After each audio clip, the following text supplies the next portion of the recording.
Hello everyone, welcome back to Leo's Daily English. Before we dive into today's topic, please make sure to like this video and subscribe to our channel so you never miss an update. I'm Leo. And I'm Chloe. Today, we are tackling a challenge that almost every English learner faces, the confusion between the words hear and listen. That's right. People often think they are synonyms, but using the wrong one can completely change the intention of what you're saying. Our source material today uses two brilliant visual metaphors to explain this, the open window and the heavy headphones. It's a fascinating way to look at it. One is about biological hardware, while the other is about active psychological software. Let's jump into the conversation and see how these metaphors work in real life. Imagine you're sitting in a really crowded, dimly lit restaurant. Oh yeah, like one of those places where you can barely hear yourself think. Exactly. A siren is blaring out on the street.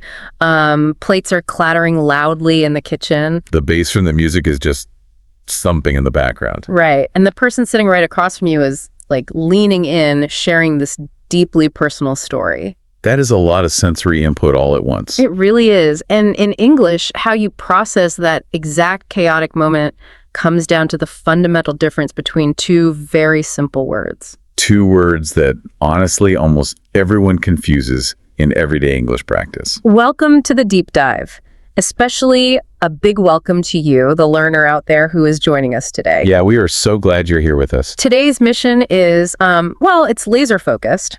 We are looking at a set of notes on mastering everyday conversation. And specifically, we're unpacking the crucial difference between the word hear and the word listen. And I have to say, looking at your setup right now, the visual in your study is almost too perfect for this topic. Oh, you mean my little background aesthetic today? Yeah. For anyone who obviously can't see it, describe what you have going on over there. Well, it's entirely by design. To my left, I have this large, bright window, and it is just wide open. I can actually see the leaves moving outside. Yeah, there's a slight breeze. Yeah. And there's this constant ambient murmur of the neighborhood just, drifting into the room. It's a completely unfiltered connection to the outside world. Exactly.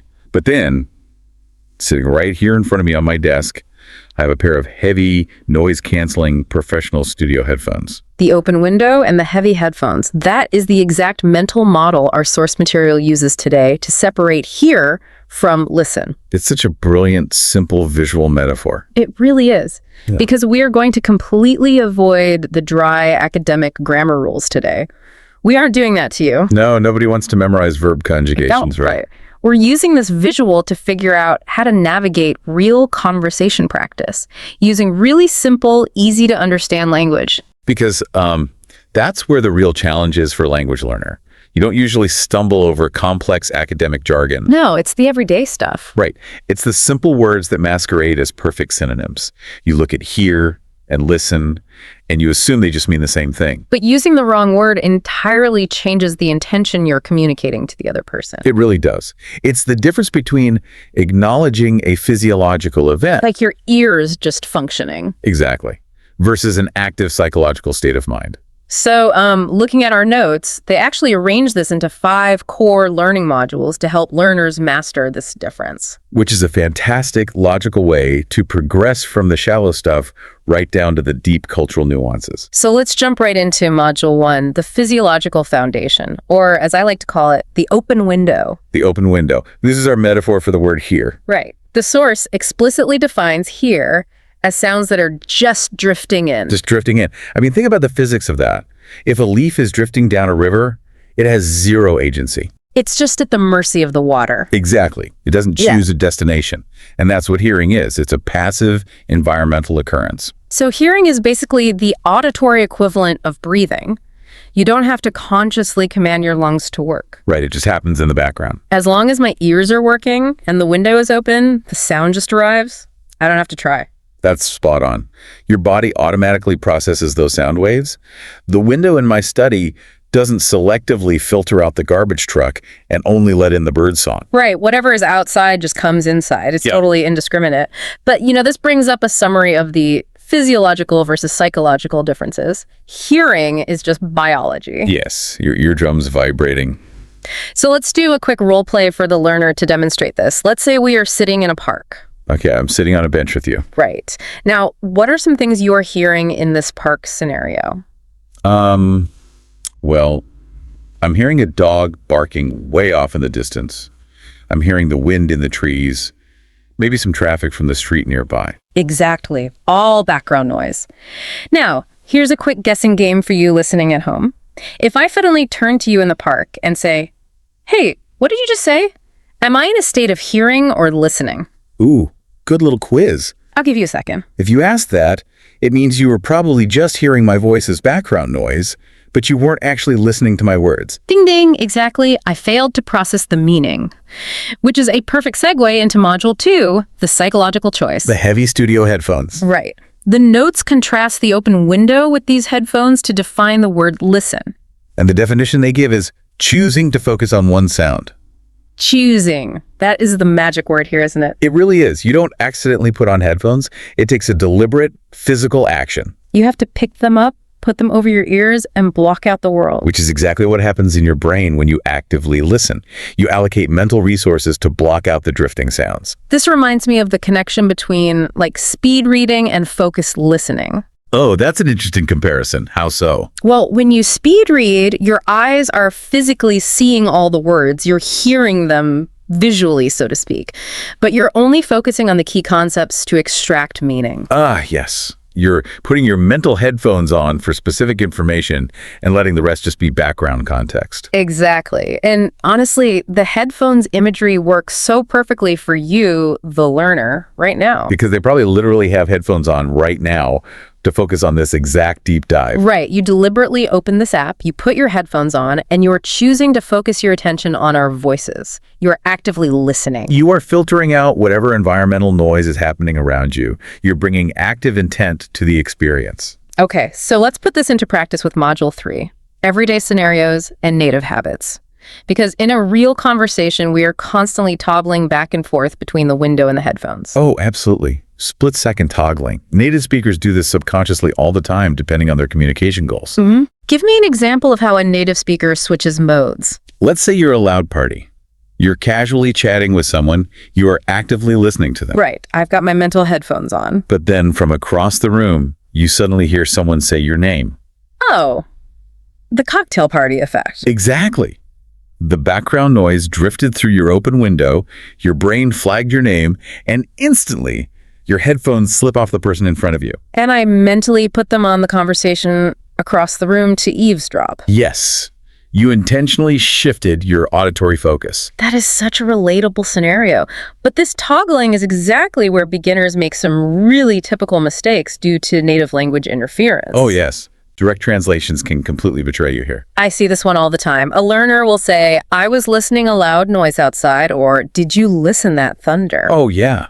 That sounds incredibly unnatural to a native ear. Right. Explain to the learner why that feels so wrong based on our metaphors. Well, think about thunder. It's a sudden, unpredictable environmental event. You do not wake up, put on your mental headphones, and choose to focus your cognitive energy on waiting for thunder to happen. Right. Thunder doesn't wait for permission. It just crashes through the open window. Exactly. It happens to you. So it is something you hear. Did you hear that thunder? Because if you say, "Did you listen that thunder?" it's like saying, "Did you deliberately plan to be startled by the weather?" It creates total logical dissonance. Conversely, if you say, "I was hearing my favorite podcast," that also sounds totally wrong. Because a podcast requires decoding and attention. Right. If you just hear it, you're implying it's just meaningless static playing in the background and you don't care about it. Let's do a quick impromptu fill-in-the-blank challenge for the listener right now to test their reaction speed. Oh, I love this. Put them on the spot. Okay, you at home, shout out the answer. "I called your name 3 times, but you didn't. Blank." Think about it. Is it hear or listen? It's here. You didn't hear me because my voice didn't reach your perception. Okay, next one. "You need to blank to the teacher's instructions carefully." Listen. Because it requires active focus. Exactly. And speaking of focusing carefully, let's talk about pronunciation habits in everyday contexts. Because the way native speakers say these words changes when they speak quickly. Oh, definitely. Listen almost always takes the preposition to Listen to me. Right, but when we speak fast, it doesn't sound like listen to. It sounds like listen ta, or even listening ta. Hey, what are you listening to? Yeah, whereas here stands alone. Did you hear me? You don't say hear to me. That is a crucial grammatical distinction. Listen to points your attention at a target. Here just takes a direct object. You know, we can actually see this distinction perfectly in movie dialogue. Oh, I'm a huge movie buff. What do you have in mind? Think of that iconic song from Les Miserables. The lyrics are, "Do you hear the people sing?" Oh, that's a brilliant example. Right. Why isn't it, "Are you listening to the people sing?" Because the song is about realizing that a massive environmental shift is happening. The revolution is rising up like thunder. It's an overwhelming force drifting through the open window of society. Wow, that got deep. But it's true. They are asking, are you perceiving this massive sound happening around you? Not, are you critically analyzing the melody? Exactly. Context dictates the choice of verb. So let's move into Module 4, exams and accents. Because understanding this difference isn't just about casual chats, it actually impacts your language learning efficiency and how you perform on tests. Absolutely. If you've ever taken an exam like the IELTS listening test, you know that they actively use this distinction as a distractor. Oh, break that down for us. How do they try to trick you? Okay, so the audio track will play a conversation. Someone might say, I heard about the new library opening, but I haven't listened to the full report on it yet. Okay, tricky. And then the multiple choice question will ask, did the speaker get all the details about the library? And a beginner might hear the word heard and think, yes, they know about it. Exactly. But if you know the difference, you know that hearing about it just means the rumor drifted through their open window. They haven't put their headphones on to listen to the facts. So the answer is no, they don't know the details. That is such a great strategy for catching information in complex situations. You have to judge the key words. It also applies when you're traveling abroad and trying to understand authentic, heavy accents. Oh man, when I was in Scotland, I had to expend so much mental energy just to decode the basic sentences. That's cognitive load. When you were dealing with a foreign accent, your mental headphones are 10 times heavier. They really are. You get exhausted faster, your headphones slip, and suddenly you're just hearing Scottish vowels drifting by instead of listening to the directions to your hotel. So what's a good strategy for learners to combat that? How do they filter out the environmental noise and maintain focus? You need a short-term memory training task. Try this. When you are listening to a complex accent, don't try to translate every single word. Right, you'll fall behind instantly. Exactly. Instead, focus on listening for the stressed nouns and verbs. Hold just those 3 or 4 keywords in your short-term memory, and your brain will usually fill in the rest of the context. That's a great practical tip. Let's do a quick word association card exercise for the listener right now to lock this in. Okay, I love visualizations. Imagine 2 flashcards. Card A has a picture of an ear on it. Card B has a picture of a brain with gears turning. Okay, I see them. Which word goes with card A, the ear? That's definitely here. It's just the biological hardware. And card B, the brain with gears. Listen, it's the active psychological software. Perfect. Use that image, learners. Which brings us perfectly to Module 5, Culture and Empathy. This is where we get into the deep cultural meanings in Anglo-American communication. Right, because these words aren't just practical, they carry a massive amount of emotional weight. They do. Let's get back to expressing empathy and improving interpersonal relationships. This is huge. If I'm in an argument with my partner and they are crying, sharing their feelings. It's a very sensitive situation. Yeah. And I lean back, cross my arms and say, okay, I hear you. Oh no, that is a terrible response. It usually backfires instantly. They get mad and say, you're hearing me, but you aren't listening to me. And culturally, they are 100% right to be angry. Why? What did I do wrong culturally? Because in Western communication culture, saying I hear you often sounds dismissive. You are technically only validating that their vocal cords made a noise. I'm just confirming that my physical ears are functioning. Exactly. It completely lacks any assertion of care or effort. It's like saying your noises have drifted through my open window. Oh, wow. That sounds so cold when you put it like that. But if you lean forward, make eye contact, and say, I am listening to you, you are signaling empathy.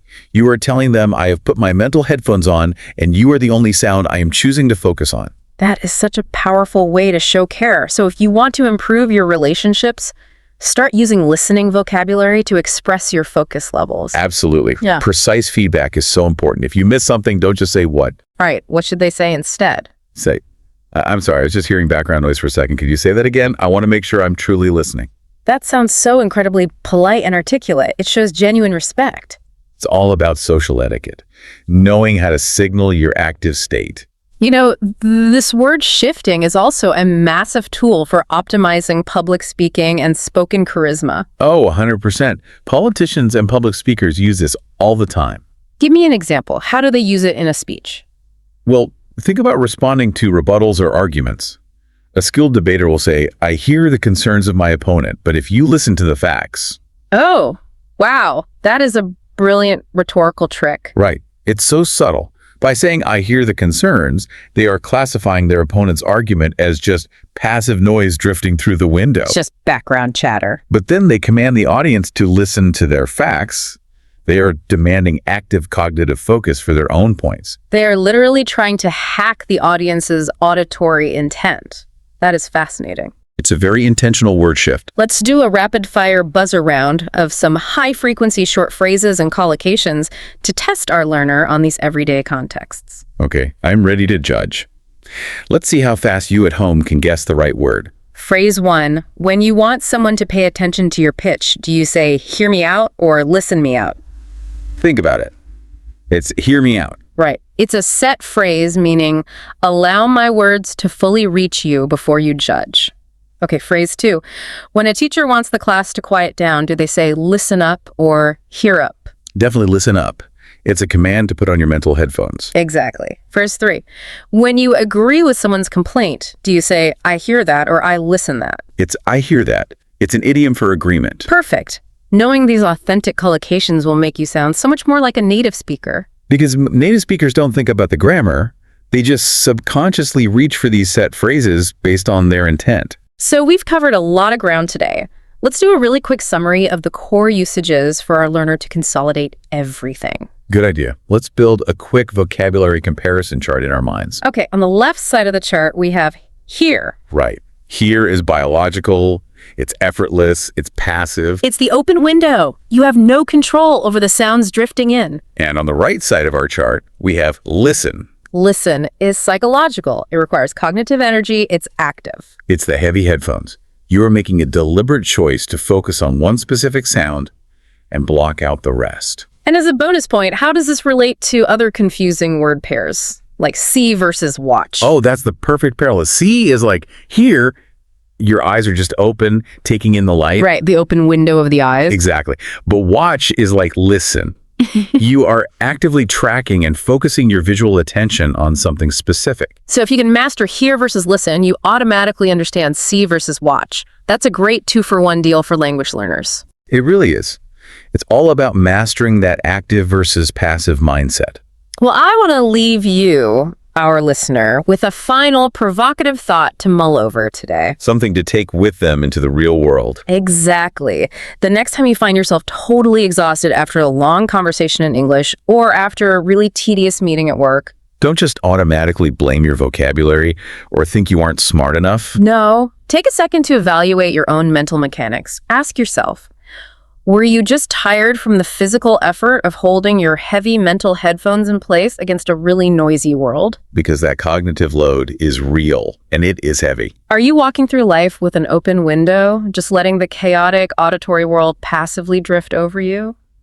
Or are you truly, deeply choosing to put on your headphones and focus on the people who matter? The choice and the energy it requires is quite literally yours. That was an incredible deep dive.